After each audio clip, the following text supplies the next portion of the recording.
Market లో invest చేసి మీ డబ్బులు డబుల్ చేసుకోవాలనుకుంటున్నారా? సుందరరామిరెడ్డి గారి లైవ్ సెమినార్ కి అటెండ్ అవ్వండి.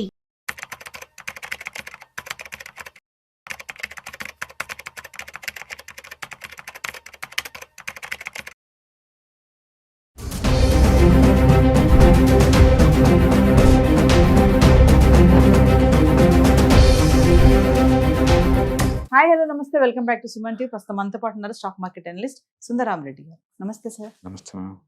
సార్, మరి వార్ కొంచెం నెమ్మది ఇచ్చింది కాబట్టి మరి బంగారం ధరలు కూడా తగ్గుతానే ఉన్నాయి. అంటే ఒకసారి హెచ్చు తగ్గులు చూస్తున్నాం మనము. మరి ఎంత ఉందంటారు, ఎందుకు తగ్గుతుంది అంటారు, ఇంకా అలాగే తగ్గుతుందా? మరి 1 lakh నుంచి డౌన్ అయిపోతుంది కదా, మళ్ళీ 1 lakh వెళ్ళే ఛాన్స్ ఉందంటారా? బేసికల్ గోల్డెనే కదండి, ఏ ఎసెట్ అయినా సరే సైకికల్ నేచర్ కంపల్సరీగా ఉంటుంది. అది అంటే అప్ అవటం డౌన్ అవటం cyclical nature. One way route లో వెళ్ళటం అంటూ ఏమి ఉండదు అనమాట. అంతెందుకు, అన్నిటికన్నా 100% గ్యారంటీ సేఫ్టీగా ఉండే బాండ్సే అప్ అండ్ డౌన్ అవుతున్నాయి. ఈ రోజు ఆల్మోస్ట్ యూరోప్ లో అన్ని మోర్ దెన్ 1 to 2% పెరిగినాయి. స్టేబుల్ గా ఉండే బాండ్సే పెరుగుతున్నాయి. గోల్డ్ లాంటిది కూడా అసెట్ కాబట్టి అది అప్ అండ్ డౌన్ అవుతూ ఉంటుంది. ఎప్పుడైనా ఈక్విటీలో డిస్టర్బెన్స్ తగ్గింది అని సిగ్నల్ నీకు ఎలా వస్తుంది అంటే, గోల్డ్ ధర వస్తుంది నీకు ఈజీగా, క్రూడ్ ధర వస్తుంది నీకు ఈజీగా, ఈవెన్ బాండ్స్ ధర కూడా వస్తాయి.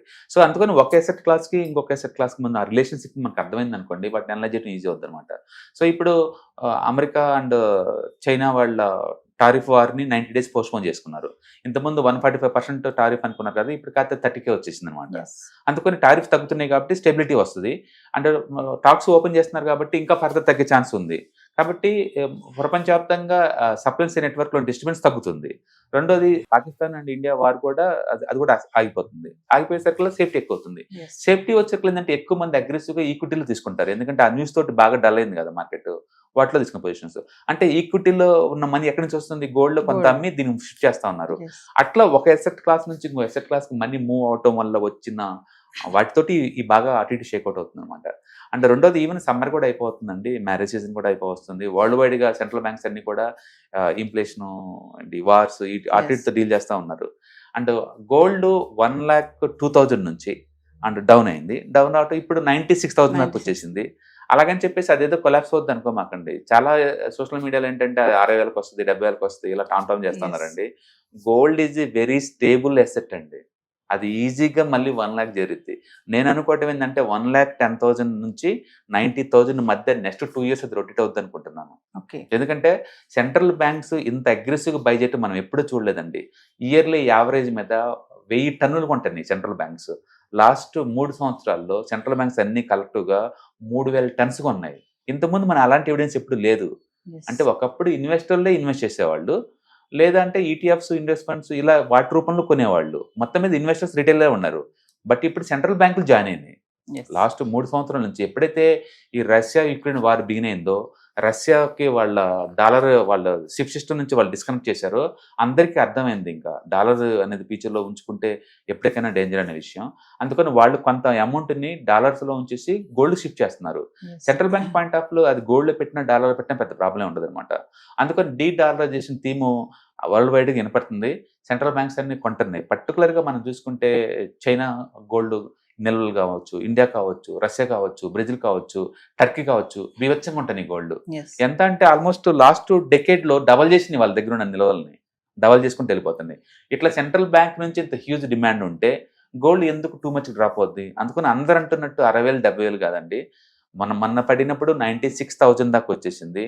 వరస్ట్ పాలంటే మేబీ 90 రావచ్చు, అంతే తప్ప కొలాప్స్ అవటం అంటే ఉండదండి.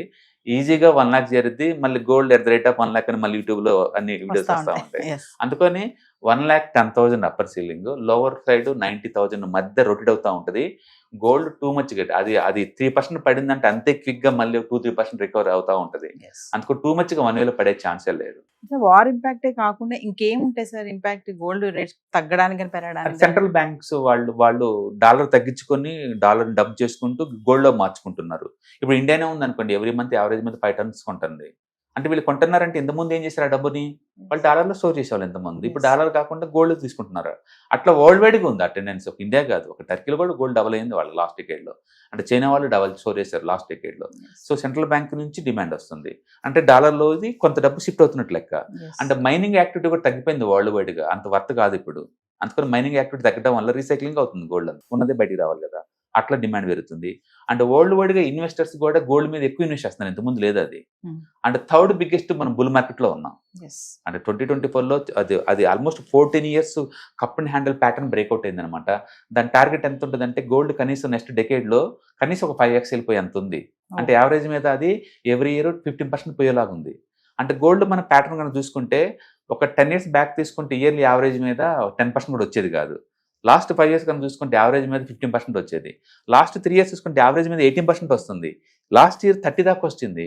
అంటే రాను రాను వరల్డ్ లో అన్సర్టనిటీ పెరిగింది అని చెప్పడానికి గోల్డ్ చార్ట్ ఒకటి చాలు, ఎందుకంటే గోల్డ్ రేట్ ఎక్కువ పెరుగుతుంది కాబట్టి. అట్లా వరల్డ్ వైడ్ గా గోల్డ్ పెట్టడం ఎక్కువ అవుతుంది. ఈ మధ్య ఈక్విటీలో ఉన్న వాలటిలిటీ తట్టుకోలేక అందరూ మల్టీ అసెట్ అలొకేషన్ ఫండ్స్కి వెళ్ళిపోతున్నారు. అంటే వాళ్ళు ఖచ్చితంగా ఎంతకంత పోర్షన్ గోల్డ్ సెలవుల్లో పెడతారనమాట. అందుకని ఇట్లు మ్యూచువల్ ఫండ్ వాళ్ళ దగ్గర నుంచి డిమాండ్ వస్తుంది, ఈటీఎఫ్స్ ఇండెక్స్ ఫండ్స్ పుణ్యమౌంట్ డిమాండ్ వస్తుంది. అండ్ ఇండియన్ కల్చర్లో పార్ట్ అది. ఇండియా నుంచి ఆల్మోస్ట్ మనం 5 లక్షల గోల్డ్ కొంటాం, 5 లక్షల కోట్ల గోల్డ్ ప్రయాణం వరల్డ్ వైడ్ ఇంపోర్ట్ చేసుకుని మరి ఈ గోల్డ్ పెరుగుతుంది. సెంట్రల్ బ్యాంక్స్ పెరుగుతుంది. ఈక్విటీలో ఎంత డిస్టర్బెన్స్ ఉంటే అంత గోల్డ్ పెరిగింది. ఒక అసెట్ క్లాస్గా ఇయర్లీ 12% పెరిగింది. ఈక్విటీలో డిస్టర్బెన్స్ వచ్చిన 10 ఇంకా ఎక్కువ పెరుగుతుంది. అందుకని overall gold stable asset, too మచ్కి పడదు. కాబట్టి మనం మళ్ళీ gold 1 lakh with in 1 month కల్లా వచ్చి దాన్ని ఈజీగా ఎక్స్పెక్ట్ చేయొచ్చు. 90 to 1 lakh మధ్యలో అయితే ఉంటుంది, 90 నుంచి తగ్గదు, తగ్గే ఛాన్స్ లేదు, చాలా తక్కువ. ఎందుకంటే అది స్టేబుల్ అసెట్, అంత ఈజీ కాదు, పట్టంత ఈజీగా బౌన్స్ అవుద్ది. Hi, 1 day class room environment లో ఆఫ్లైన్ వెబినార్ జరగబోతుంది. అండ్ ఇంట్రెస్ట్ ఉన్న పార్టిసిపెంట్స్ ఈ కింద స్క్రోల్ అవుతున్న నెంబర్కి రింగ్ చేసుకొని సీట్ బుక్ చేసుకోండి. దీంట్లో ETFs, index funds and mutual funds మీద completely and hand holding experience మీకు ప్రొవైడ్ చేయబడుతుంది. దీని ద్వారా ఏంటంటే మనం అసెట్స్ని స్టాక్ మార్కెట్లో ఎలా మేనేజ్ చేసుకోవాలి, ఎలా గ్రో చేసుకోవాలి, ఎలా ప్రొడక్ట్ చేసుకోవాలో అంటే ప్రాక్టికల్గా నేర్చుకుంటారు.